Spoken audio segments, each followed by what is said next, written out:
Hello and welcome to Unacademy. I welcome you all to the Hindu analysis. Good morning to all of you.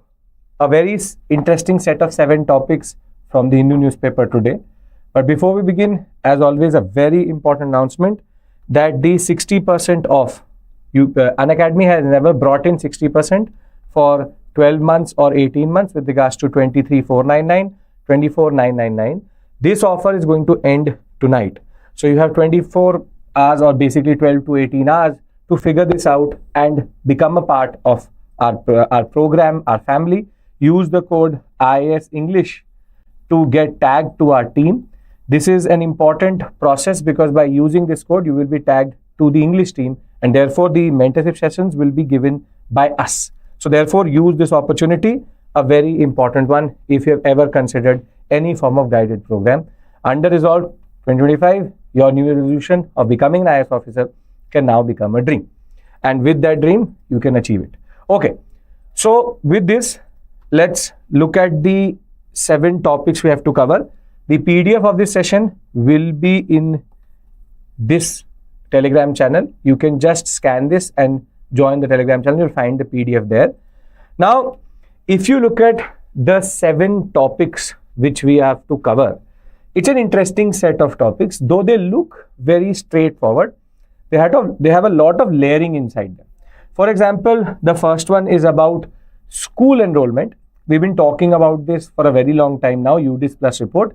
But there's a very interesting aspect which is, you can say, introduced here. I have an MCQ here, so you all will take part in the poll which will be pushed for that. Then in the past 24 hours, we have seen an earthquake in China, but the location of it is very important. But what is even more important about this topic is the static geography which is linked to it. There's something called terrains and the concept of terrains, what it is, how is it formed, and all of that we will discuss in the second topic. In the third topic, we will discuss about UGC's new plan on accelerated and extended degree courses. Thereafter, something concerning in the larger context of our development, which is the GDP growth slowing down. We'll discuss the difference between GDP and GVA here. Then India and US are now going to jointly develop a very important anti-submarine technology. Thereafter, we'll discuss a topic which is given in the science section of the newspaper. You may not have it in certain regional, you can say, editions of the Hindu newspaper, but in Delhi and international edition, you will find the concept of the science page. Under this, they're discussing multiple alarms, which a lot of different, you can say, IPCC reports and different articles are pointing out. We'll discuss what are these alarms. And in the end, we will discuss the Pravasi Bharatiya Divas, which is going to happen tomorrow, but the celebrations have started from today itself. So 7 topics pertaining from GS paper 1, 2 and 3 and something related to prelims also. So if everybody is here, good morning to all of you. I would like to begin this conversation with regards to first dropout ratios and UDIS plus. Can we start our conversation? Yes. Okay, great. So the first topic deals with why is there a drop in the school enrollments. Now, if you remember in the past 1 week, I have been talking about this. I told you that there will be multiple articles about it. The UDIS plus report gave us a lot to think about. And a very standard thing which came out was the 1 crore deficit in enrollments year on year from 2018 being the base year. And the idea is why? And there is one very small subtext which no one was talking about, but this article is talking about, which is the number of schools which are involved in the UDIS plus report this time. UDIS plus report, as you know, is released by the Ministry of Education, and we will take out 3 to 4 very important concepts from here and thereafter move on to the second article. I have a mains question here, I have a prelims question here, so I would expect you to basically concentrate on the concepts. The data itself I've discussed in multiple contexts, but I'll repeat it. The UDIS plus report, using the base year as 2018-19, has argued that between the grade 1 to 12, there has been a decrease of 1 crore students between 2018 and 2023. Thereafter, there is data which is there for 2022-23, 23-24, and this data is considered to be very critical. We'll discuss why. Now, the data is pointing out from 26 crore students. We have now come to close to 24.8 crore students between 2018 and 2024. And this drop is being explained in multiple ways. But one drop is not being talked about. So we will first try to discuss what is the reason for this drop coming from the government of India, because this can come in the examination. What is the logic which the government of India is giving? And then something which this article points out in itself. Now, how do we explain is the question. How do we explain the drop in enrollment? The first thing which the article points out, and even the government of India is arguing with via the Ministry of Education, is methodology. That the methodology has changed, arguing that when this report was reporting in 2018 and 19, it did not have Aadhaar authentication. Aadhaar authentication was not there. Therefore, the data of 26 crore has a problem which is called in accounting what is called double counting, wherein 5 to 6% of this number was inflated because it included students who were being counted in two different schools, meaning they had left the first school and gone to the second school, but somehow because the data was not authenticated, they were being counted in two schools. So the idea was 26 crore was already an inflated number with 5 to 6% data error because of double counting. And therefore, what the government of India argues, in 2022-23 and 2023-24, the concept of giving an ID to a student plus their Aadhaar information being captured allowed for what we call today as duplication to be removed. And once duplication was removed, there was a decrease of 1 crore students to 24.8 crores. To 24.8 crores. So basically there was an overestimation, and that overestimation has been now corrected. Therefore, this is the right data. This is the right data. So if as an IAS officer, somebody asks you, why was there a decrease of 1 crore students in the enrollment data as the Secretary of Education? The answer you are going to give is, there was a change in method. The base year remained the same, vis-a-vis which we are actually calculating the changes, but there was technology introduced in between, and therefore that allowed for the inflated number to get corrected, and that correction turned out to be close to 1 crore of students being actually either double counted or duplication was there. I hope you understand what the government of India is trying to say here. Very straightforward. The way they had argued for the GDP in 2014-15, now they are arguing for UDIS report also, that it is data correction which has happened. So it is an overcorrection. So there's a correction that in turn leads to this data to change. But now there are 3 questions which the UDIS report actually does not talk about. 3 questions. Do we understand this point? Because I want to move on. This is something which I've been talking about for the past 4 to 5 sessions in different ways, be it infrastructure, be it in the enrollment or the dropout ratios. I want to now discuss how is this problematic in the larger context of things. Okay. Now the first problem which the government of India is not answering and is not answered in this report, and the author points out, is that okay, this was an overcorrection. This was an overcorrection. Right.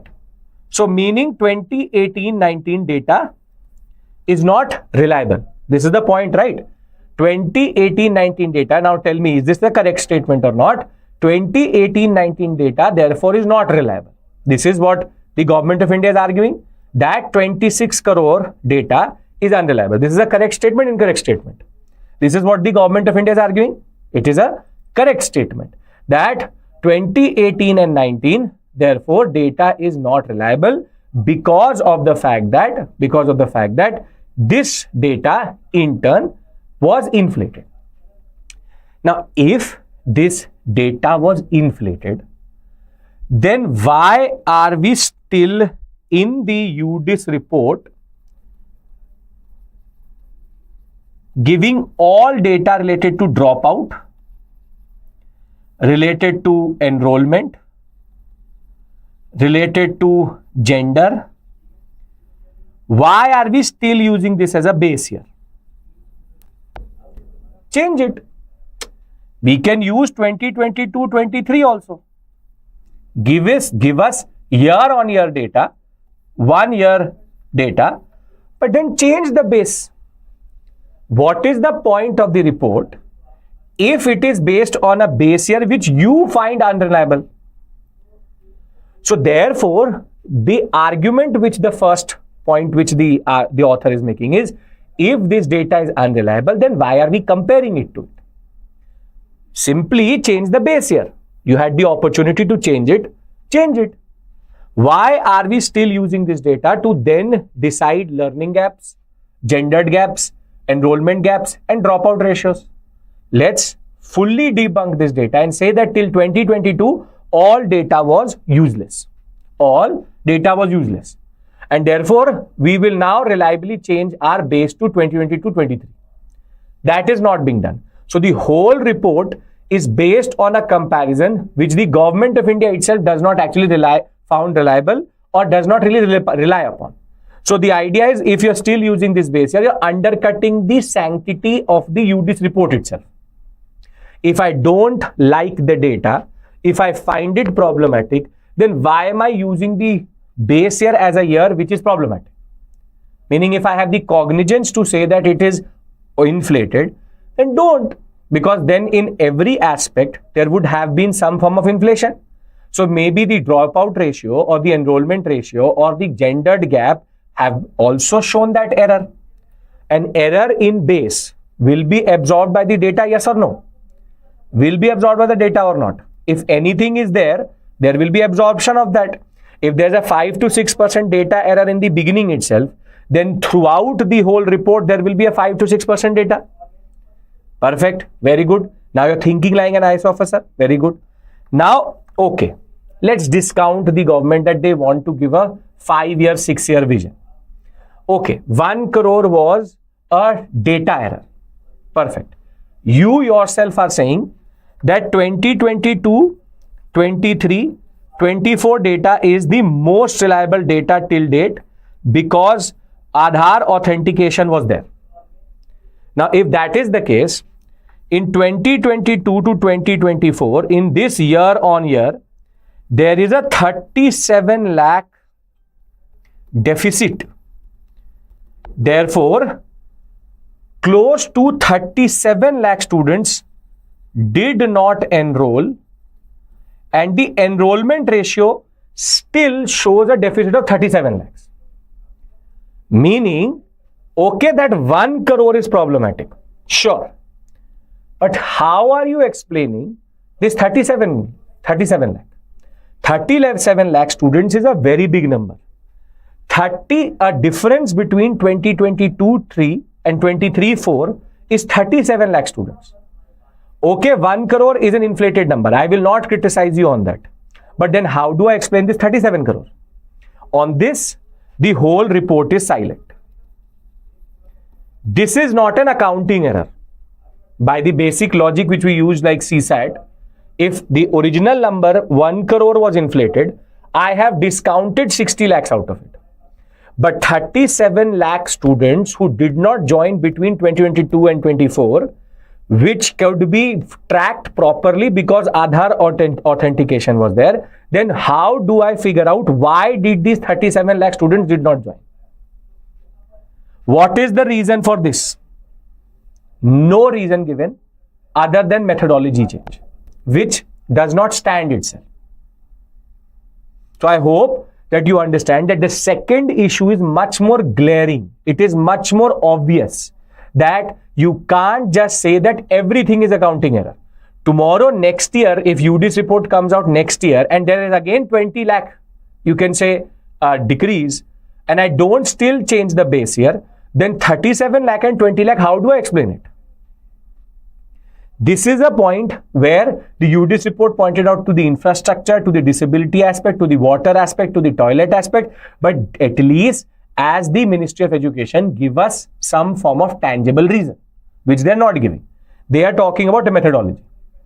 But the author points out to a much bigger issue, which again has been not addressed in the UDIS report. Do we understand these two problems before I move on to the next slide? Are we sorted with regards to these two problems? Methodology is problematic, then don't use it as a base here. If there is year-on-year 37 lakh deficit, how do I explain that? We are on the same page with regards to this. Very good. Now the third point, which is even more problematic, is the Government of India in UDIS report says that, I'll do that in the end, Tarak, don't worry. Between 2023-24 data and the 2018 and 19 data. Forget the students. I'll give a summary in the end, don't worry. Forget the students for 1 second. There were 15 lakh schools which were assessed in 2018-19, but there are close to only 14 lakh schools approximately which have been assessed under UDIS report. Argument being that there is a deficit of 87,000 schools, out of which 76,000 of these such schools are government schools. Therefore, forget this 37 lakh. Why are less schools being assessed? How do you explain the missing schools? Have they been closed? Have they been merged? Why were they not added? And further, the author points out that in Jammu and Kashmir, then in Assam, then in UP, then in MP, and then in Maharashtra, close to the decline is highest here, then in Assam, then in UP, then in MP, then in Maharashtra. How do I explain this? The first point which the author says is, repeating for the students who asked, just as a form of revision, 2018-19 is problematic. Don't use it as a base here. If you say it is inflated data, then change the base to 2022-23. Okay, no issues. Second is, there is a gap of 37 lakh students between 2022 and 2024, and that deficit is not explained.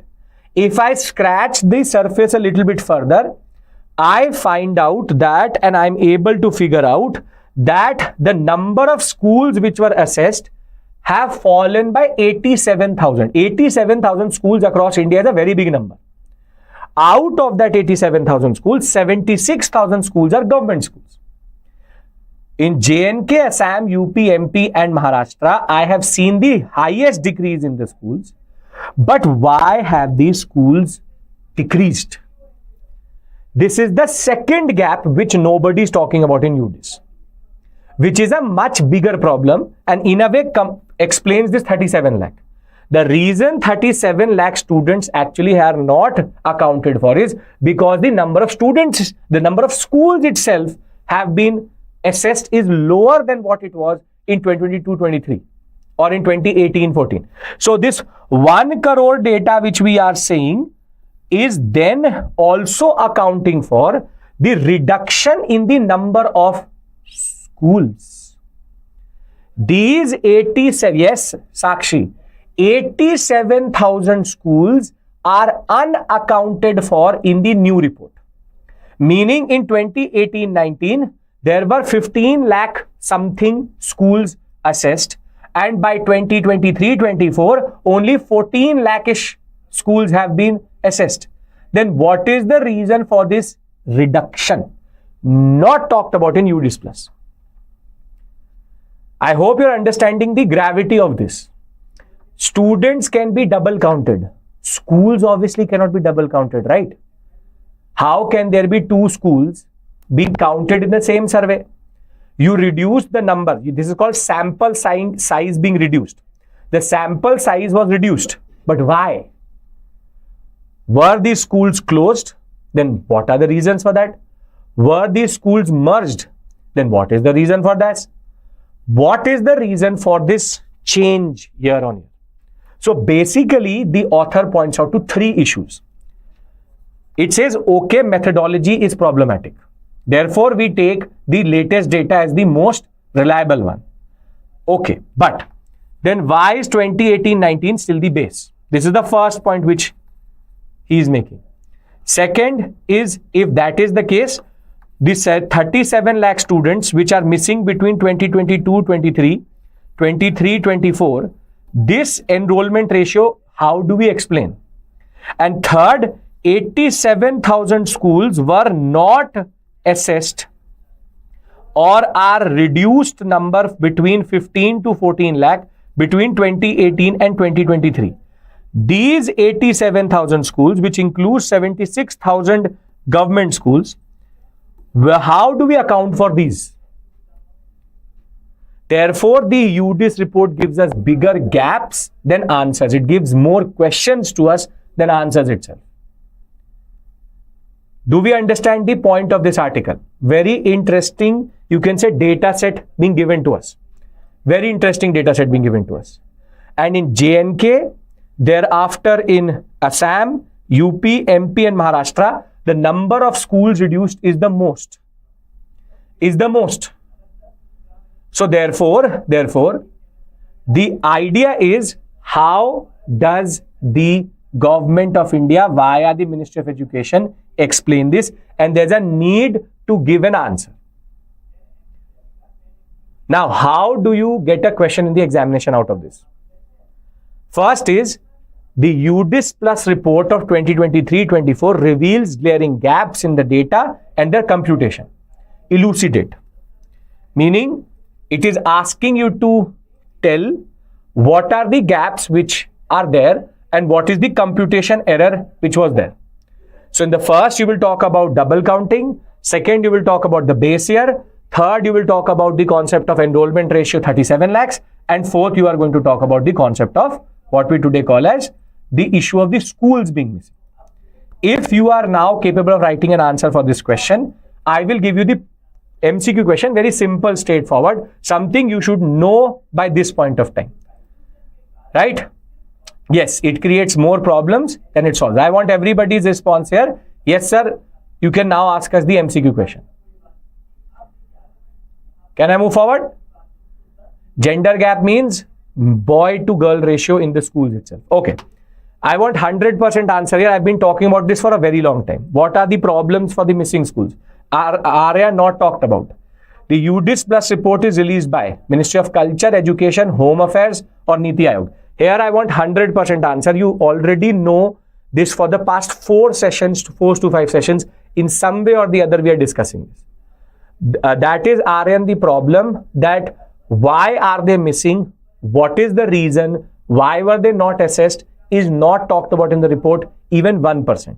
There is no discussion whatsoever. No discussion whatsoever.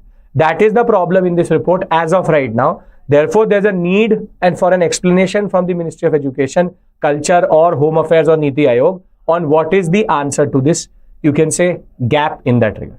So, I'm giving you 1 more minute. Come on, everybody has to answer. Everyone. Come on.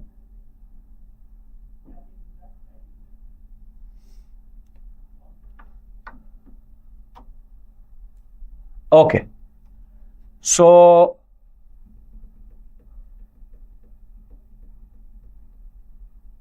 we will end the poll here. Okay.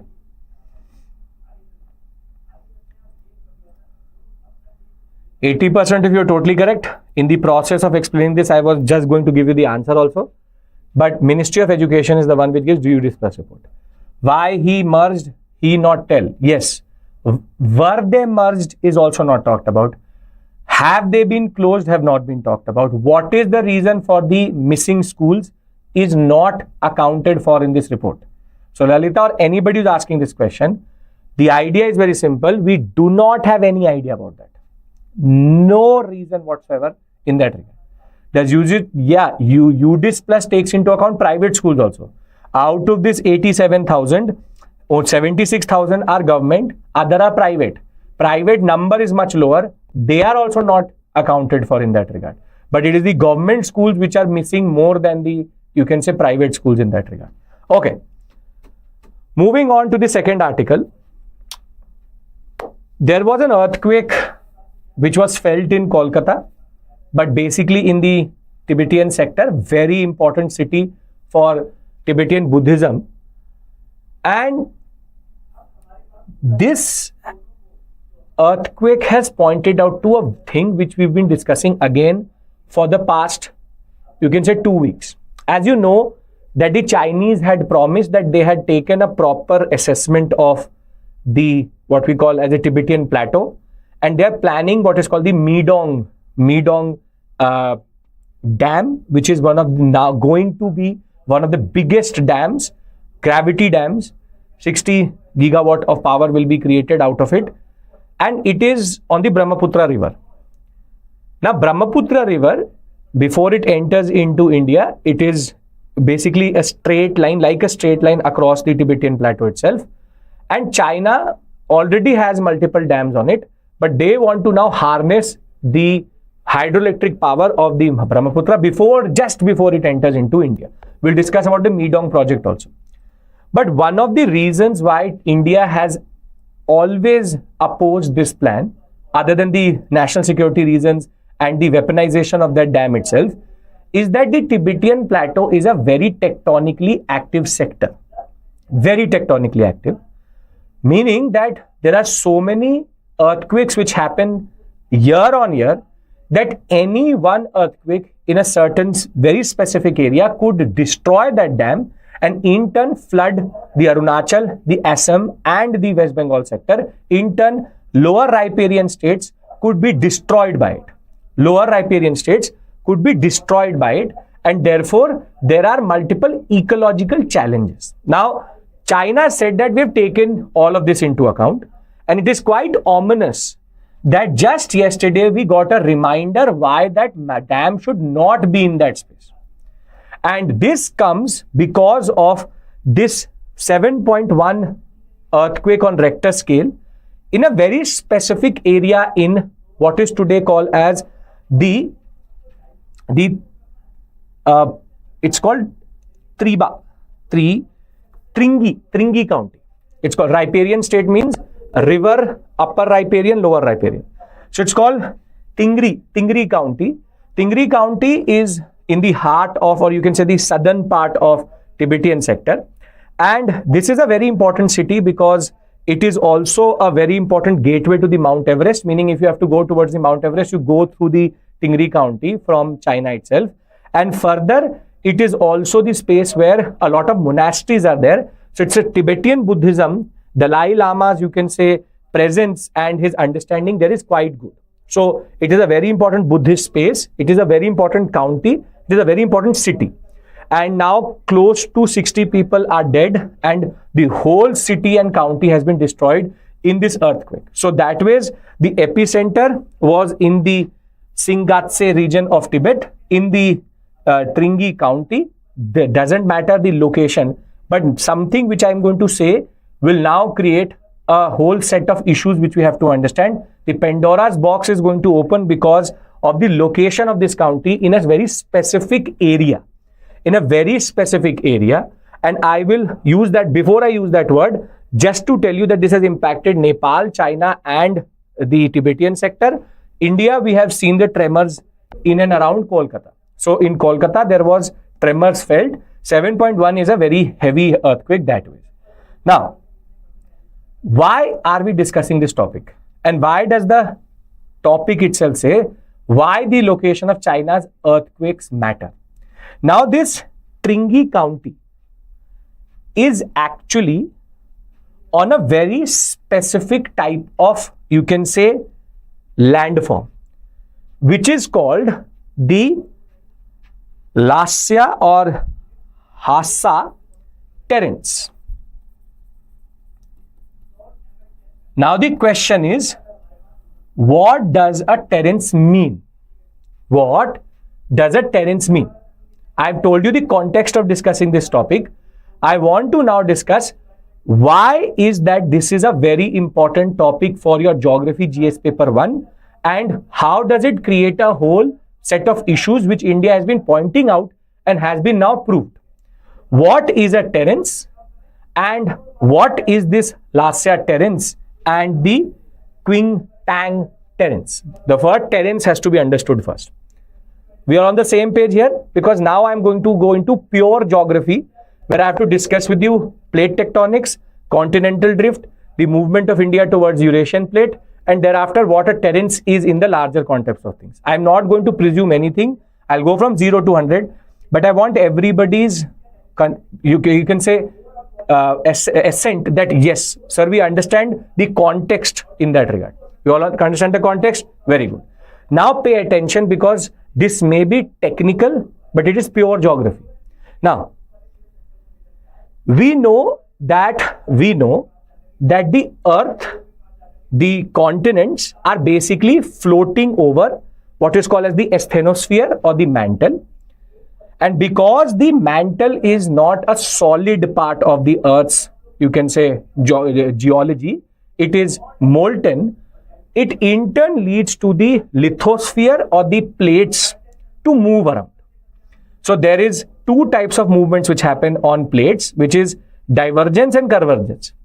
Meaning, because of the internal circulation which happens within the mantle itself, there can be two types of forces, one which pulls and the other one which pushes. So when it pulls, it becomes a divergent plate. When it pushes it together, it becomes a convergent plate. Now, when there's a divergent plate, it in turn leads to what is called as the idea of a ridge being created, a valley being created in the oceans, or any what is called rift valleys as they're called. And when there is, you can say together, when there is convergence, there's something called subduction. Subduction means when two plates hit together, one plate goes under the other plate, and that is called subduction. Meaning that there are two plates like this pushing against one another, the one plate goes under the other plate, in turn creating what is called as a subduction convergent plate. Now, wherever there's a divergent point and wherever there is subduction, it's very tectonically active, because the earth is either interacting, the what we call as the crust is either interacting or diverging at that point of time. Now, since this was the idea, this is the idea which Wegener point out, the earth, if you look at the continents, you will realize that they all fit together.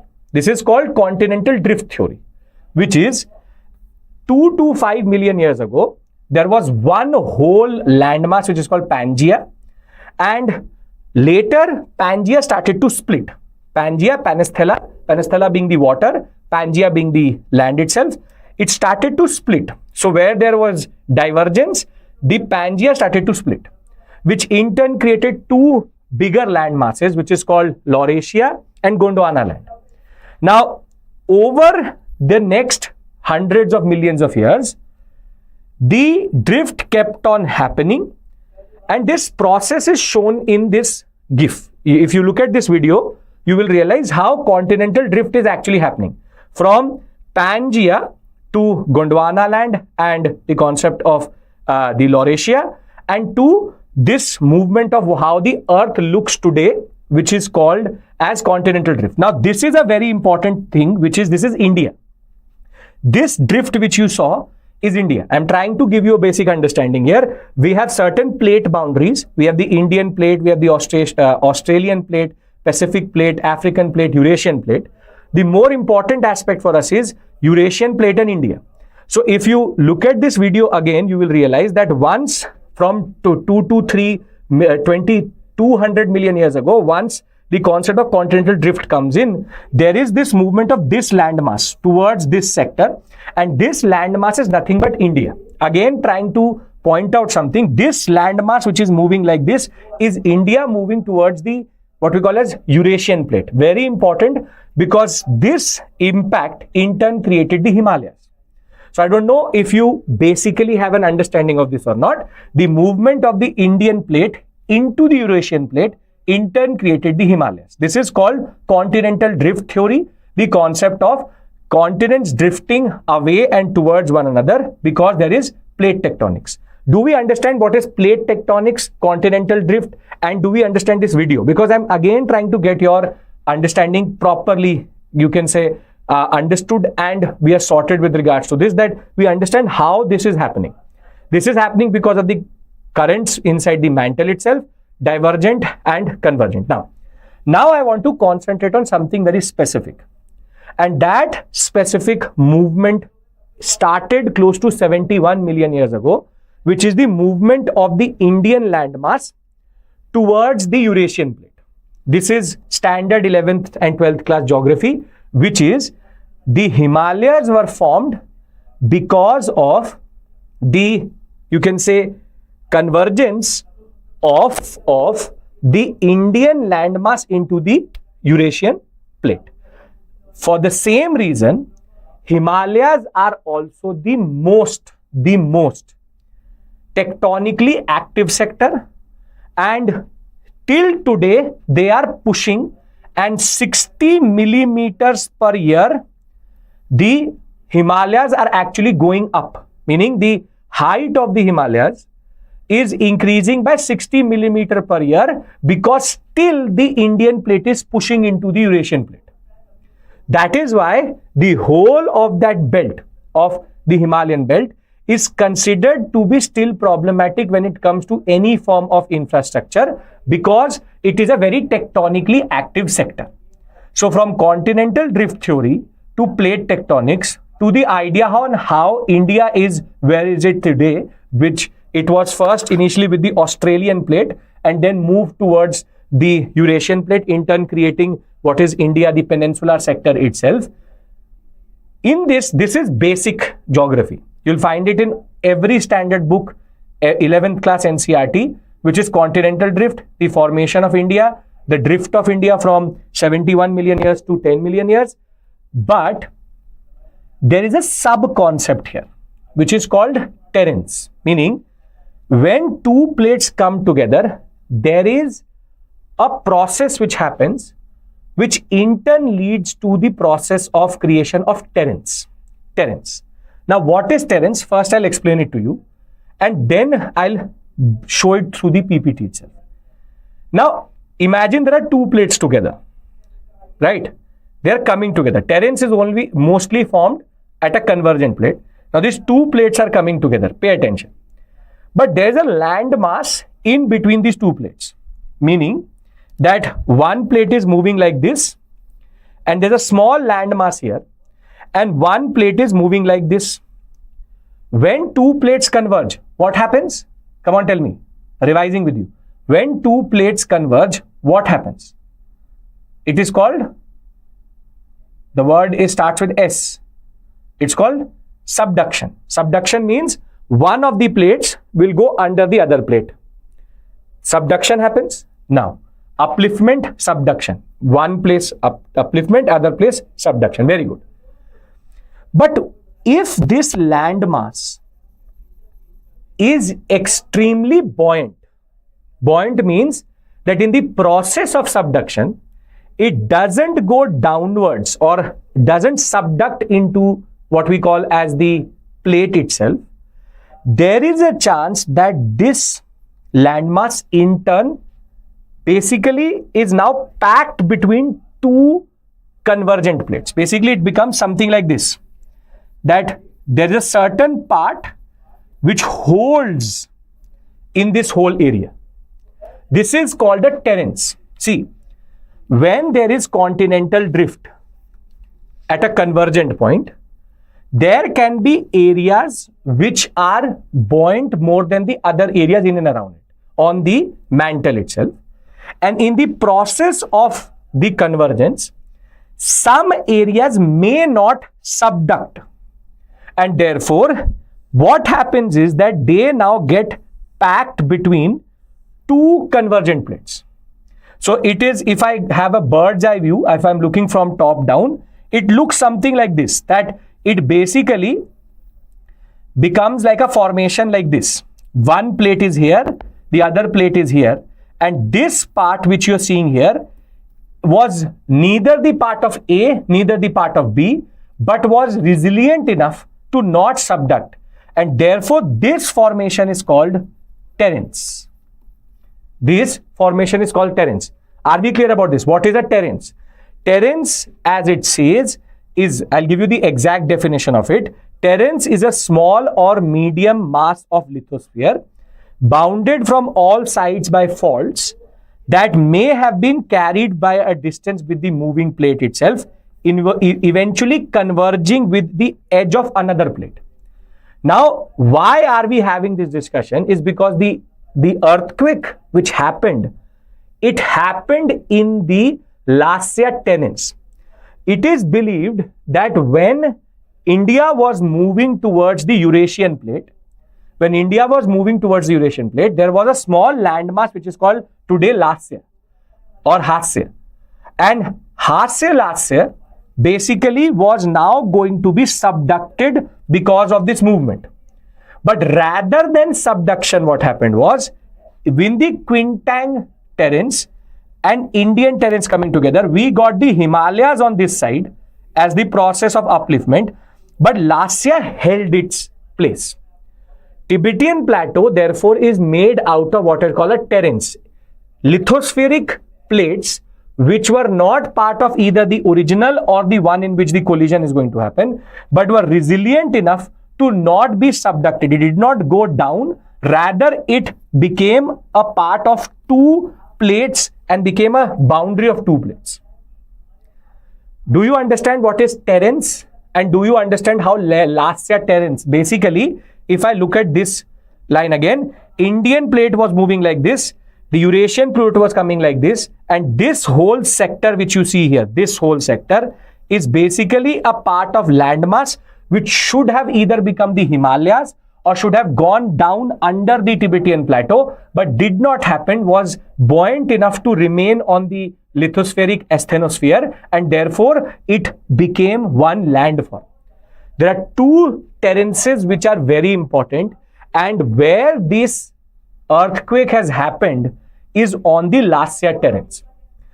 What is the meaning of earthquake prone area? Earthquake prone areas are where you will get tectonic activities because of having fault lines. So, Tarak, if it has not subducted for millions of years, it may be reducing its size, but subduction will not happen. Rather, there is upliftment of the Himalayas by 60 mm per year. This is a type of, why not subducted? Because it was more buoyant on the lithospheric, you can say, or on the asthenosphere. It was more resilient. So this landmass did not get subducted because of the volume and density difference, and because of it being more buoyant on the convection currents which basically bring the two plates together. You don't have to go into that much detail. The idea is very simple. A terrace is a landmass which is locked between two different plates because it did not subduct. That is what I'm trying to show you here. I want everybody's assent that yes, sir, we understand what is terrace, because this has now created a new set of issues, as I told you, which can come in GS paper 1. Terrace is not talked about, though Mukesh sir talks about it in class, but the idea is you will not find it in standard books. So therefore, I'm repeating this concept for you so that you are able to learn something new out of it if you did not know previously. There's a lot of backstory here, which is the concept of continental drift, which is the concept of two plates coming together, the concept of subduction. But because all of you are saying yes, I will now in a way close this topic by saying the reason why we are having this discussion is that because the reason for this earthquake was the Lasya Terrence. The dam which China is building is extremely close to this fault line. Now tell me, does it actually make sense to have an hydroelectric power plant, that to a gravity dam, in a place where tectonic activity is already known? They have already created multiple dams which are prone to this, and therefore Government of India is now saying this is the reason why we are opposing Midong. It is not political, it is not diplomatic, it is not even national security. It is not because of dharni, it is not because of upliftment, it is because of resilience. Upliftment and it would have become a mountain, not upliftment. It is neither subducted, neither uplifted, that is why it is a Terrence. So basically, India's, you can say, the fear of Midong in a way being destroyed by a major tectonic activity has in a way manifested itself even before this dam is now being constructed. India has been saying that this whole area, the whole Brahmaputra sector is on a Terrence. Please don't construct big dams, because as a lower riparian state, we will see the consequences of it. Therefore, there are two concepts enmeshed in this whole article. This is how static and current affairs interact with one another. The first concept is the earthquake, the disaster which has happened, and our hearts go out to all the people who have perished or are still missing in the earthquake. The rescue activities are still going on, and it will take another 48 to 50 hours to ascertain the real damage, but the whole city has been razed down. Second concept was, where has it happened? It has happened in a county which is known for Buddhism and is also seen to the entry gate into Everest. Third is, what was the reason for the earthquake? The epicenter has now been located near what we call as tectonically active sector, but is very obvious. It is not as a surprise that this, you can say, earthquake came, because it is on a Terrence.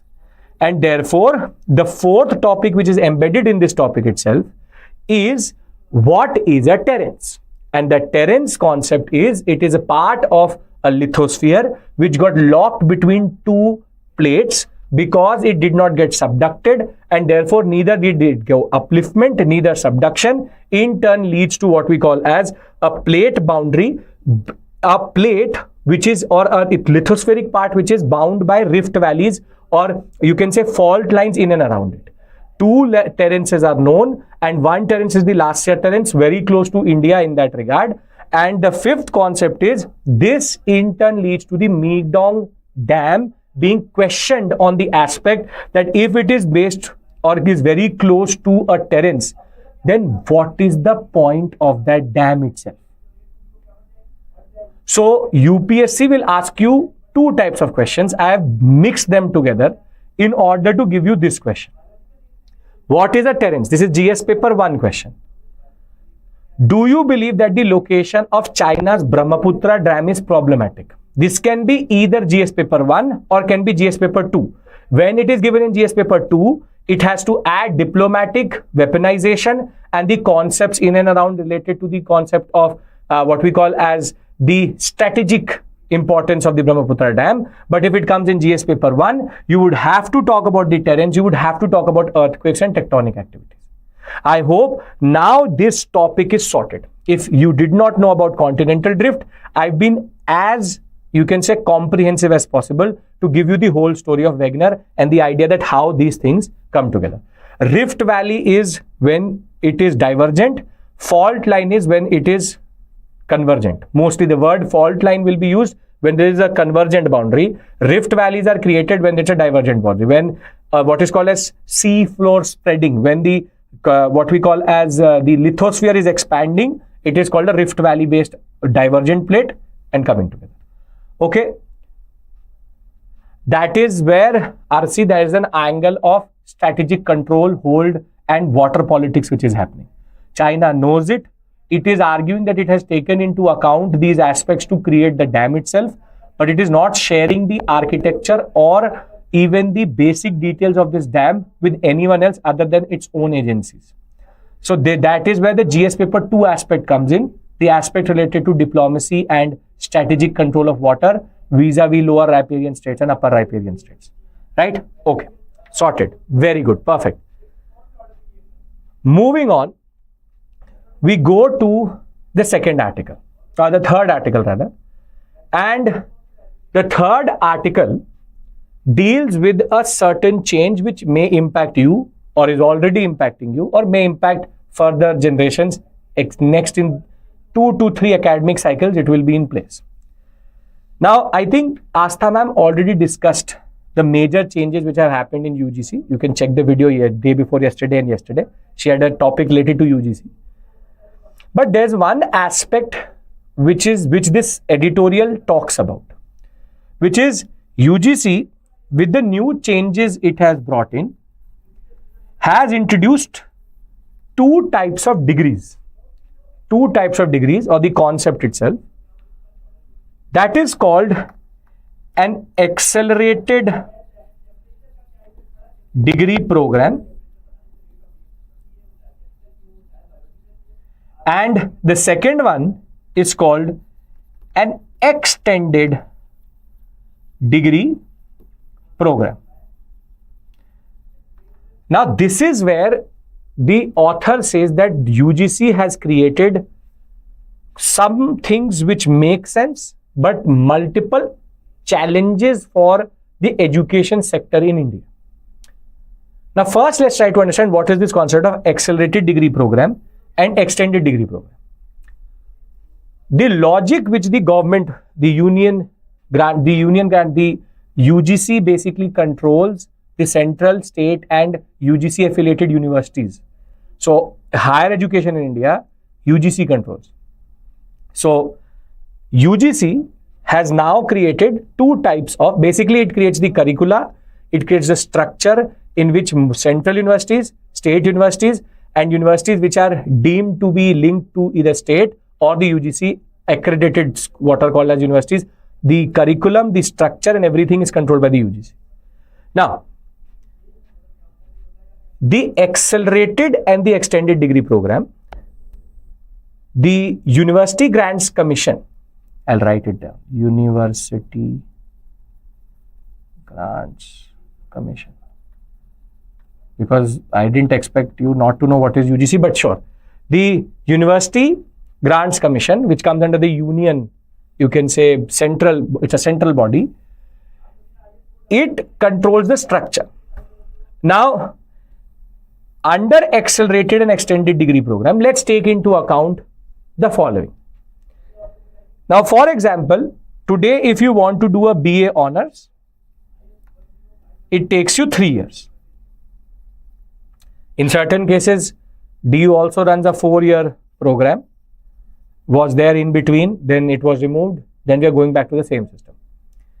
Now, what the UGC is allowing is that under the accelerated degree program, I can, Lalita, pay attention, I can exit this program by covering the same whole syllabus in 2 years and get the same degree. So this is basically accelerated degree, meaning what I had to do in 3 years, I've done in 2 years. And I also have the option to do this degree slowly at my own pace and maybe complete it in 5 years. Then it becomes extended degree program. Accelerated would mean I want to do the same syllabus quickly, and extended would mean I want to do the same syllabus in a more extended manner. Now, the logic which the UGC and the central government and the National Education Program, the NEP, is giving is that this allows students who want to join the workforce quickly, are more oriented towards getting jobs or have certain pressures to complete a degree more quickly, we will give them autonomy to decide if they want to exit after 2 years.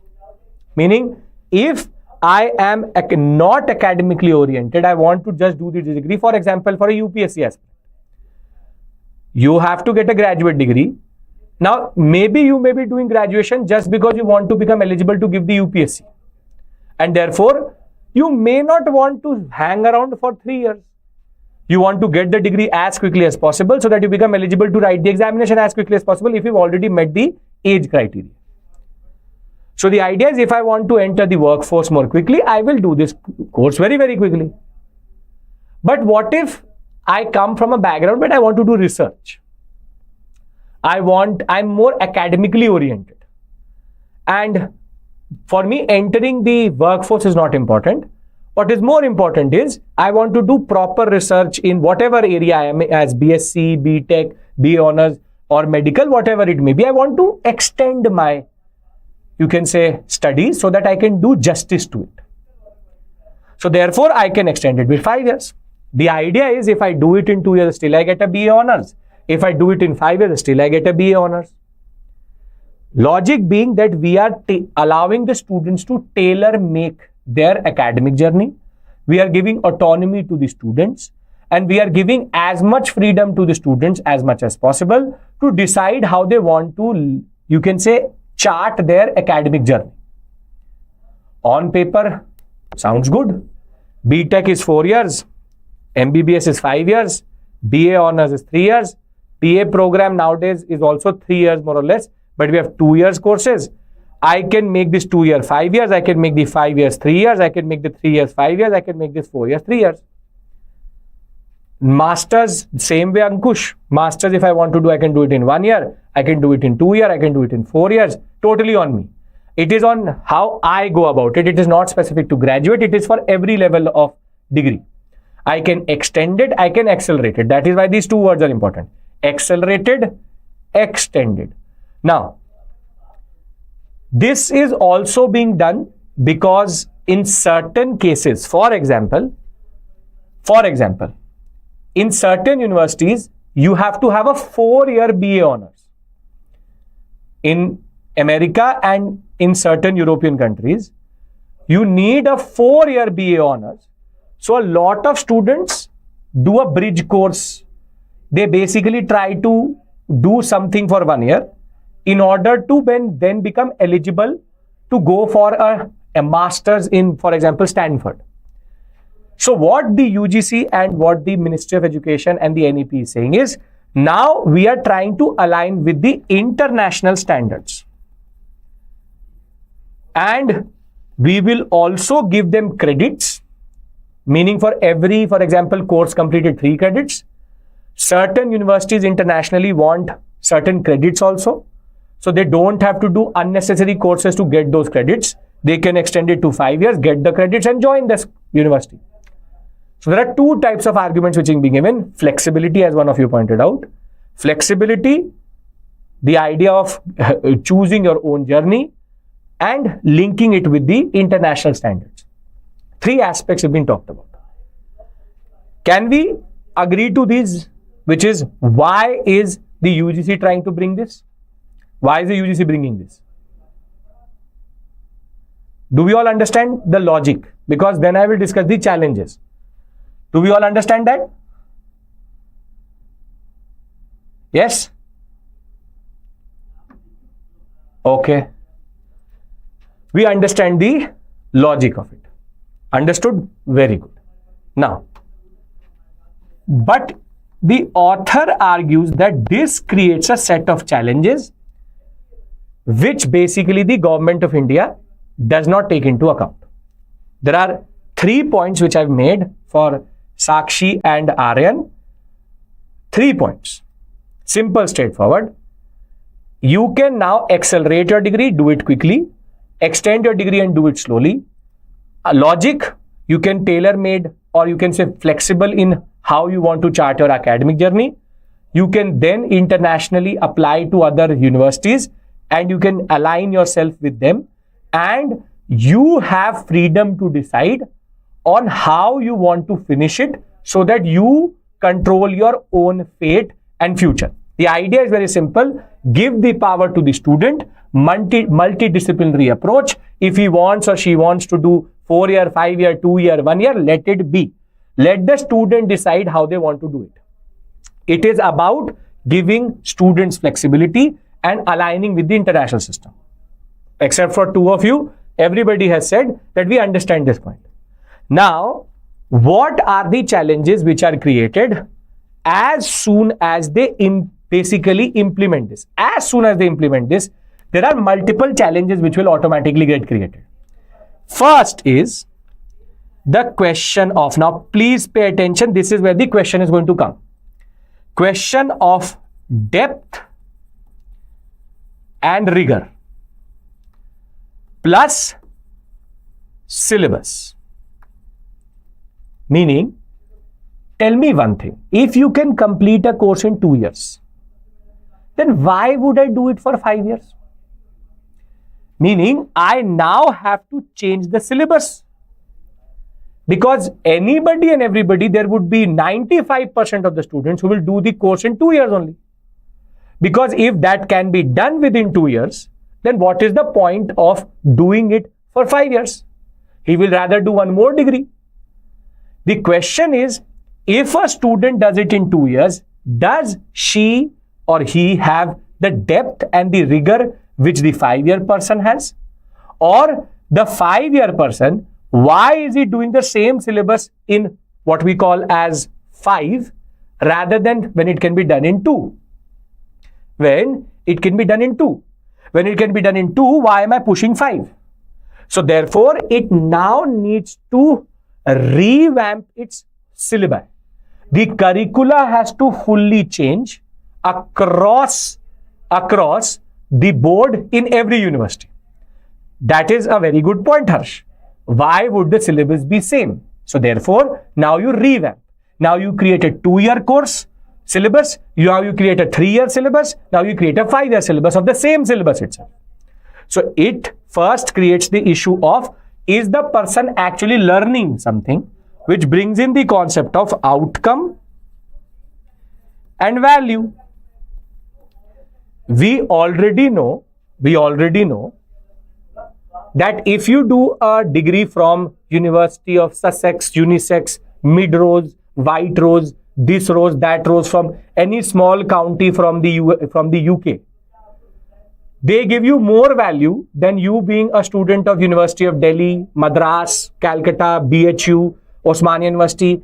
We have people who have IIT degrees who are given less preference to the people who have degrees from maybe not a good college from the US or the UK. So the concept comes in of value. Now you tell me, if you get an application from a student who says that I have done a degree of 2 years and the other person has done the same degree in 5 years, who will you then employ? Because then the idea would be, this person has quickly done the course, maybe he or she has not done it properly. Then what is the value of doing an accelerated degree? If I cannot create a certain structure in which the value is equally the same, I would then always prefer the extended person. So the outcome and the value in that regard is even more problematic. Is the value of the degree in accelerated and extended and what we call as the 2 different models equal? If yes, then why would I then do 5-year course? I would then do 2 years course because the value is the same itself. But then how do I change the perception of people? So the problem is that the syllabus has to change. The question of depth and rigor comes in. Then the outcome and the value also comes in issue. And it is very easy to say this for maybe, for example, commerce and humanities degrees. The biggest issue is in technical education, P-Tech, it is very difficult to apply. Meaning, most of you would know that you have to do internships. You have to do a lot of, you can say, coursework plus practicals. You have to have real world knowledge more than just bookish knowledge. Now, how do I apply this model to a B.Tech? And then how can I trust an engineer who's done the same BTech in 2 years and the other one who's done in the 6 years? There's a certain perceptional issue which comes in. So then what you're doing is you're creating gradation within engineers itself. That I'm a 6-year engineer, I'm a 6-year BTech, he's a 2-year BTech, this is a 3-year BTech. The uniformity itself goes away. Then how can you trust the system itself? And how can you trust it if the same syllabus is being taught in 2 and 5 years? So if you actually look at it, it creates bigger and bigger issues. Now you go step further. What about the financial burden? I come from an underprivileged community, but I'm academically oriented. If I can do that degree in 2 years, but I'm very academically oriented, I want to do it for 5 years, research. Who will give the difference of 3 years as the course fee? Meaning that only elite students could be able to only do extended courses. Because if I have to pay 2 lakhs for 3 years, if I can pay 1 lakh for 2 years, and if I have to pay 5 lakhs for 5 years, why would I do the 5 lakhs course? And if I'm from not a very good background economically, then as it is, you are disincentivizing and you are discouraging me from going from the extended course.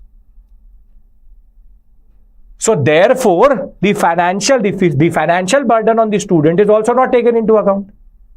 Let me go a step further. If I take into the account, how do I track a student? His credits, his courses. How do I do that? There is no infrastructure for that. There are multiple, you can say, schemes, but there is no infrastructure for that. Meaning that 2 year, 5 year, 3 year, 4 year, now I have a whole gradation of students.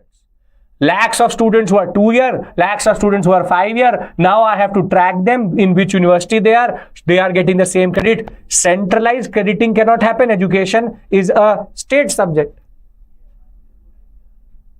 In concurrent, but is more, the states have a better say and understanding on what they want to do. And therefore, who does all of this? Where does a digital platform come? How do I register each? They tried to register and now UDIS plus report itself has become unreliable. Then you start this at the higher education level also. And these are points which the author is making. This is not the points I am making. Author is making this point. Further, academic guidance. A lot of people don't know what they're doing for 2 years when they're in a 3-year degree. Should they do a 2 year? Should they do a 5 year? Who tells you this? Do you have the academic understanding to choose the path for you? Meaning saying that the student has the flexibility to change his own life and history and his, you can say, path. But is the student actually aware what is the advantage, disadvantage of 2 year? What is the advantage, disadvantage of 5 year? What type of employment he will get after 2 year? What type of employment we will get after 5 years? For most of the students who do canteen honors rather than BA honors, they have no idea itself what they're doing. So the idea is very simple. 2 or 5, who decides? Who guides the students? And the biggest question mark is, are the teachers capable of teaching the same course in 2 years, same course in 5 years? Do they have the training to go for extended or accelerated models? I hope you're getting the point. These are rhetorical points which the author is making. But the point of the matter is the question of depth, value, rigor, the concept of outcomes, technical education, how we apply it, the financial burden, the student tracking, the academic guidance, the teacher training, all of these things are just not taken into account. So it becomes a top-down approach where nobody understands nothing with regards to how to go forward. I hope you're getting the point of these challenges. You have to write them down in the examination because they can actually ask you point blank, What are the issues with the UGC duration course or the UGC or the NEP today? This becomes a problem of the NEP. If you say yes, I'll show you the question which can be framed for the examination. Do we understand the logic and the challenges which basically come out of this whole process? Can I get everybody's assent here that yes sir, we understand what you're saying? Can I get everybody's consent here? Yes or no? Can I move to the question and then to the next topic?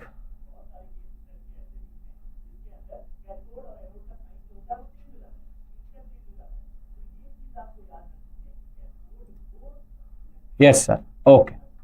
Sixth point is student tracking of credits, student tracking of course, where they are, Lalita. Meaning, where are they in their journey, which university are they affiliated to, and the concept of tracking their outcomes and evaluations. Okay, great. So you can get a question like this. Even the students were not able to clear 5 to 6, maybe change in syllabus, as syllabus can be increased, slightly becoming more challenging. Yes, Ankush, which is true. Which is true. Aryan, the summary is very simple.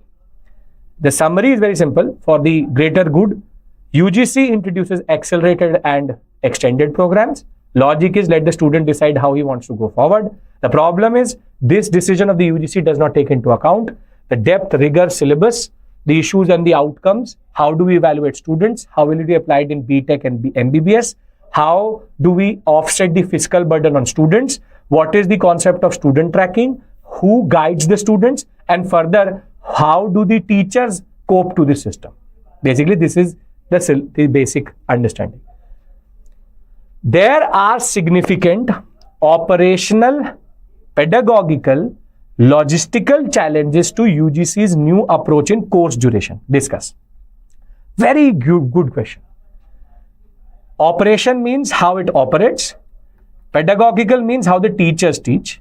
Logistical means the data and the tracking which is there. How does UGC, University Grants Commission, basically manage this via the central universities, via the state universities? There is no answer to that question as of right now. Okay. I hope you are now capable of writing an answer for this. Moving on. A small update, which is that our GDP growth is going to touch or fall to a 4-year low to 6.4%. There will be a more detailed discussion on this by Shyam sir, obviously, in the coming days. And his course is also starting. But the point is, there are 2 to 3 things which glaringly come out. And I want to point that out to you. We were at 8.2% last year in the same quarter. And we are now coming to 6.4%. And basically, there's a slowing down of GDP growth. It's not surprising across the world because of the Russia-Ukraine crisis, because of the destabilized Middle East. There is issues of energy prices, the issue of what we call as geopolitics, sanctions, how Russia is being treated, the way there were multiple attacks on the trade routes itself, Somalian pirates, and the issues in the Red Sea and the Gulf. There are multiple issues which exist. The de-dollarization process which is happening, American economy itself slowing down. We are now seeing a cascading effect which is coming through into the Sensex also. So there are things which are not going right. But India has always been a bright spot in the whole world. When the world was developing at 1.2, 1.8%, we were developing at 5%, 6%. Now, based on the data of 2017-18, from 6.8%, we are now coming to overall 6.4%, 4-year low in that regard. But there are 2 to 3 things which come out of this discussion in a very interesting way. First is the concept of gross value addition. Real means adjusted for inflation, and this is also real GDP, not nominal. Nominal means it is not adjusted for inflation. This is adjusted for inflation. Now, there are 2 sectors which have shown positive GVA still when everything else is showing negative. Agriculture and public administration, defense and other studies are 2 sectors which are showing positive gross value addition And whilst mining, quarry, manufacturing, all are showing negative GVA, there is agriculture which is showing resilience. This is where doubling farmers' income and the importance of the agriculture sector is becoming more and more clear, that whenever there is negative growth, somehow agriculture is still going positively. Now for you, there are two concepts which now come into context. What is GDP? What is GVA? Now see, GDP is the sum total of the goods and services produced within the country's borders. It does not matter what national, that is GNP, when you take into account the concept of gross national product. The Indian nationals also gaining in other countries, therefore diasporic remittances come into context. But the idea is final goods and services produced in the whole, you can say, economy is called GDP. GDP problem is it can be computed through different methods, but based on expenditure method, it is private consumption plus public expenditure plus investment plus the export minus import. But the idea is it is not sector wise, it is very vague, meaning GDP just gives you a number. A better indicator is called GVA, gross value addition. Gross value addition takes into account the fact that a final product of a certain sector can be the raw material of the second sector. Meaning, for example, if you produce sugarcane slack, that is maybe the outcome of the agricultural process of cutting sugarcane, but that can be the raw material for example, bags being created out of sugarcane hemp, and therefore there is value added. So therefore, what GVA takes into account is goods and services minus intermediate consumption, meaning wherever I am producing a commodity which is my final product, which is taken into account for GDP, I will take it as input into the second ministry, and therefore I will discount for this because I only added certain value, but the second ministry added more value. So I will rather take the value of the final product rather than the intermediate product. This is where GVA is a better indicator on how each and every sector is contributing, and that is where agricultural GVA has shown a lot of resilience. Again, as I said, a lot of things to be unpacked here, but the point is it is slowing down. And agriculture, there are 2 points I want to emphasize. Agriculture is resilient, it is still slowing down, and that is not a good thing. But the point is GDP is still in the 6%. GVA is only positive for only 2 to 3 sectors. That is the only point I want to make here. I hope that you understand the difference between GDP and GVA and the concept which I am trying to push here. Moving on to a prelims oriented and GS paper 3 oriented topic.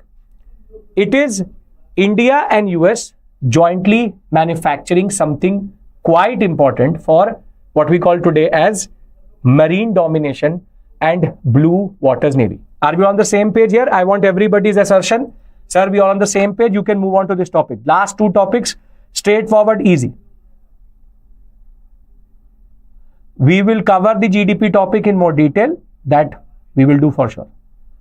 Okay. Great. Now, there are 2 things again to be unpacked here. What is a sonobuoy or buoyants based on sonars, and what is the India and the US joint manufacturing entail?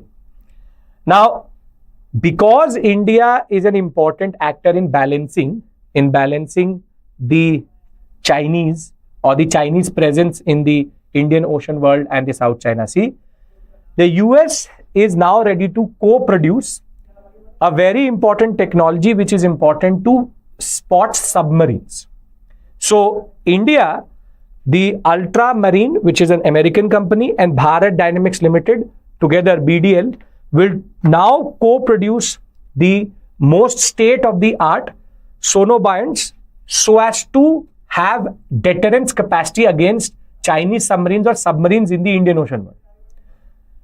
Now, what is this concept?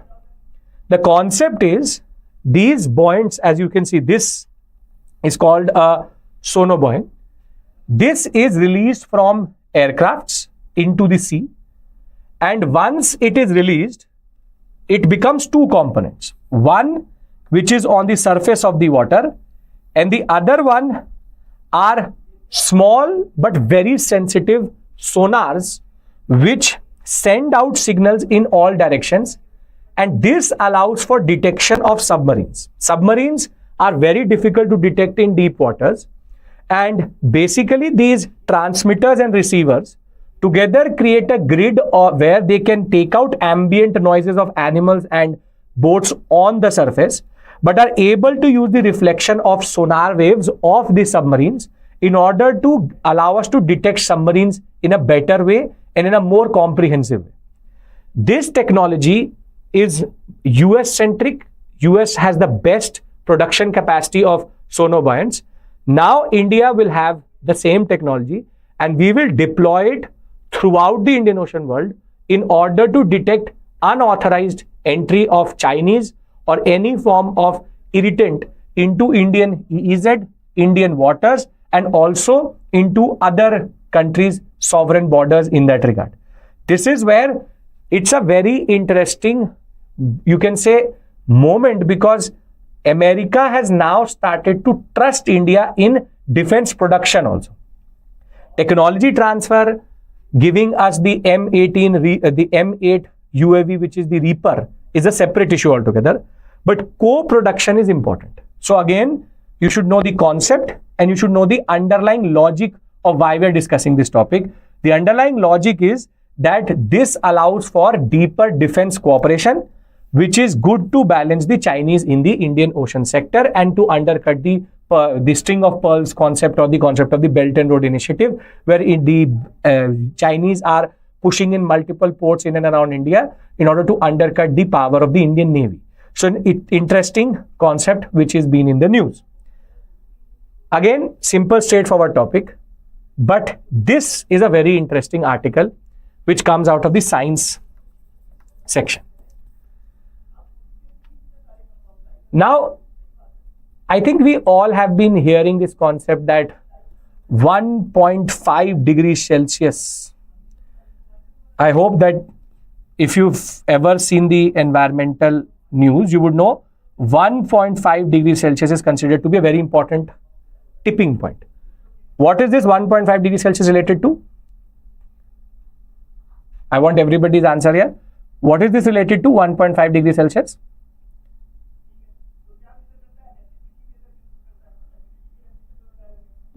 What does it measure, or what did it talk about? 1.5 degrees Celsius. What is the underlying, you can say, static concept in this? Yes, very good, very good. Heating, global warming and climate change. Very good, great. So your static is very well sorted. This temperature increase is related to the pre-industrial or post-industrial level of heating, and the argument is, if the earth heats or global warming, climate change, what is happening, if it tips over 1.5 degrees Celsius, then we go into a certain spiral in which the Earth's atmosphere is going to become so hot that in turn it will lead to multiple forms of extreme weather events, and it may push us to a place where the Earth's atmosphere becomes what we call as non-habitational or unlivable for organisms. This is the argument. This whole dystopian concept, which is quite true that way, is that 1.5 degrees Celsius is considered to be the point. 15 degrees Celsius is the mean temperature of the Earth. If we go over and above that 1.5 degrees Celsius, it will be death and destruction. Now, the IPCC last year argued that out of this 1.5 degrees Celsius, we have already reached 1.1 degrees Celsius, meaning the barrier which we have is of 0.4 degrees Celsius, meaning we have to now bring it down, and the UNFCCC said that let's make it 2 degrees, 0.5 degrees let's increase, 2 degrees is okay. Now this article argues that there are multiple reports which argue that we've already reached 1.5 degrees Celsius. What this article actually says is, if we go behind the science of climate change today, if we go by the latest reports which are coming, all of the things which the UNFCCC, the Framework Convention on Climate Change, the CCD, the UNCBD are talking about, we've already crossed all of them. This is where the data becomes very interesting. According to 2021 to 2024 reports and articles, we have already hit the ceiling of 1.5 degrees Celsius. 1.5 degrees Celsius, we've already hit that. Average increase over pre-industrial levels. And therefore, we have already entered into this make-believe, you can say, threshold which people say that in turn leads to, you can say, extreme events and climate change going haywire. There's a group of researchers who are arguing that 1.3 degree for sure we have hit. 1.49 degree if we go by the data properly collected. Now you tell me, how do we respond to this type of news? This only tells us one thing, which is that the IPCC, the UN bodies, in that regard are either basically giving us hocus pocus data, any random data that we are still at 1.1, we are still at 1.2, according to very reliable sources within the academic community, we have already reached there. This is the first demystification which this article wants to do, which is whoever came up with this concept of 1.5 degrees Celsius, it is already at 1.49 degrees Celsius. As of the reports, if we analyze the glaciers, if we analyze Antarctic ice cores, we've already done that. Further, it says, if you go into the extreme weather events, we have seen mass coral bleaching, which is corals, one of the most biodiverse, you can say, biodiversity based form in the oceans itself. Mass coral bleaching has already happened to a point where it cannot be returned, or irreversible damage has already happened. Further, ocean warming is also at a point where it is intensifying faster than expected. And if that was not enough, wildfires have increased, and the percentage of deaths related to wildfires and the percentage of wildfires have also gone up. Further, if I take into account the biggest, it's called the lungs of the earth, the Amazon rainforests,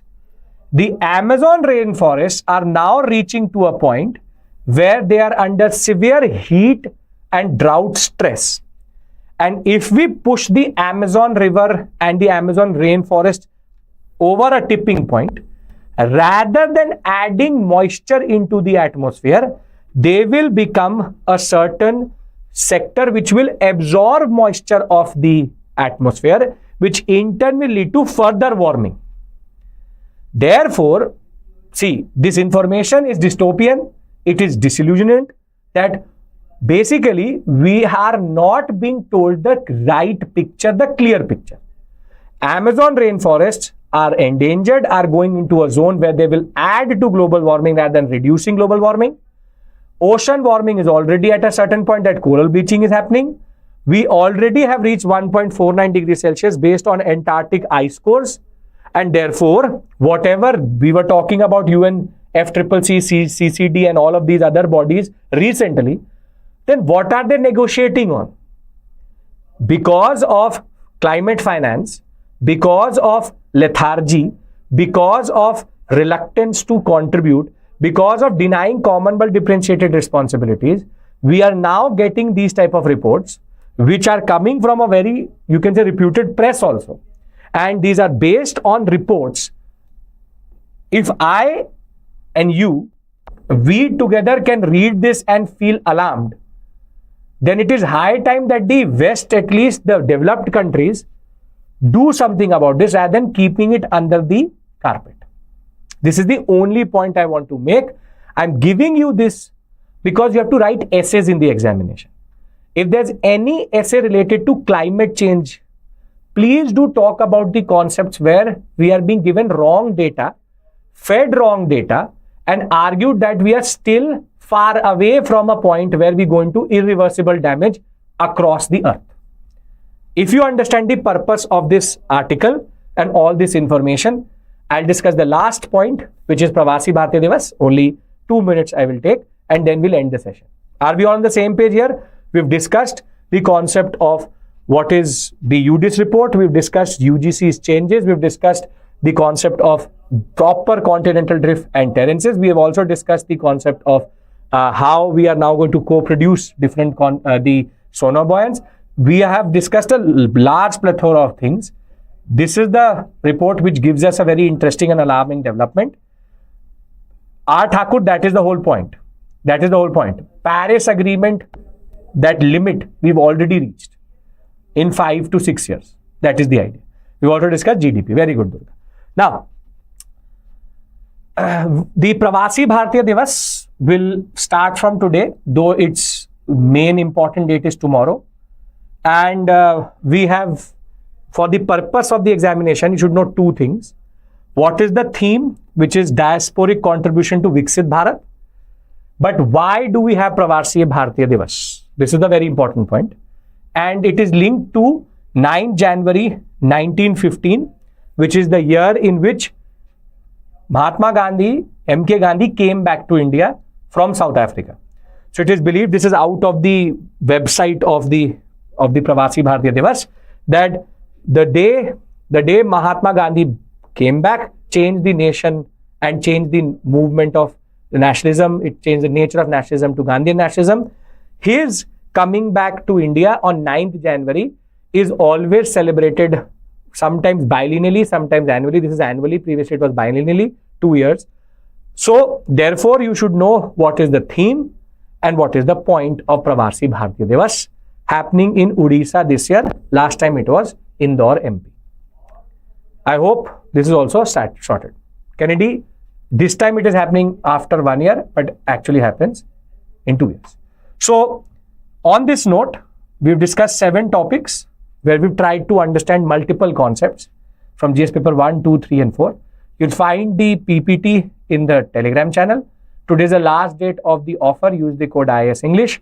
I hope all of this made sense to you and you're finding these sessions useful. If you are, like, share and subscribe to the channel and like the session also. I will see you soon with another set of issues. Thank you. Take care. Bye-bye.